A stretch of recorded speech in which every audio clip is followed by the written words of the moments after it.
Hey y'all, Keeney coming to you with a business owner's pro tip. This is how I deal with legitimate extended warranty or auto repair insurance companies. So when customers purchase some sort of coverage for the vehicle in the event they have some large repair bill, this other company will come in and front the bill. There's a lot of contention on how those are handled in industry because a lot of times there's some loss of profit for the business itself. So this is how I approach those scenarios. I tell the customer we have three things that may or may not be in that customer's favor, but things that if they want to have it done here, they need to be aware of. One, I charge 1 hour just to talk to the insurance company because it's a pain, and typically there are multiple revisions of that conversation that have to happen. Two, I will still charge diagnostics, and I will inform the customer that most of the time, a lot of these companies will not cover a diagnostic charge. So whatever it is for my diagnostic, that's going to come to the customer. Three, most of these companies, if it's a large repair like engines and transmissions, a lot of these companies want to source a used unit from some salvage vehicle or whatever. My business practice, I do not put used parts in vehicles unless there is absolutely no other option.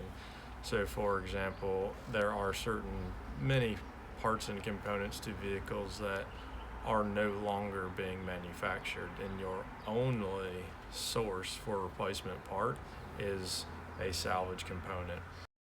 Those are really the only times we'll ever put a used unit in a vehicle here. So that third one is still doable with the company and the customer. What I tell them is we have to talk to the company about this step because most of the time they will not authorize that new unit to be put in based on cost.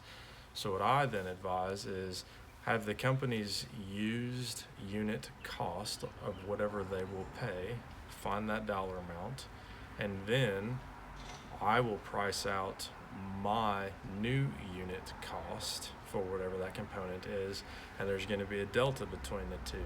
The customer will just have to make up the delta in that price.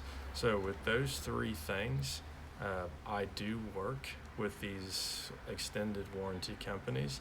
It's a very successful way to do it because if you want the profit, you can still get it, and you're charging appropriately for your time and the service that you are providing, and the customer still gets, if the customer is happy with your business, I should say, the customer still gets a service that they can have high confidence in, and it does not cost them as much as it might if we were to just put new parts in without that warranty coverage. So those are the three things that I talk to customers about when they have those extended warranty companies, and we still get paid the normal rate. So probably more so for business owners out there, this message is, though if you're a customer and you're trying to negotiate this unknown territory also, where you don't want a used component put in your car for whatever reason, I know I personally would not prefer that. This also will give customers an avenue of approach to bring this perspective up to the shop and work something out like that so they still get what they want as well. Hope that was helpful for some of y'all out there, but I will catch y'all in the next one.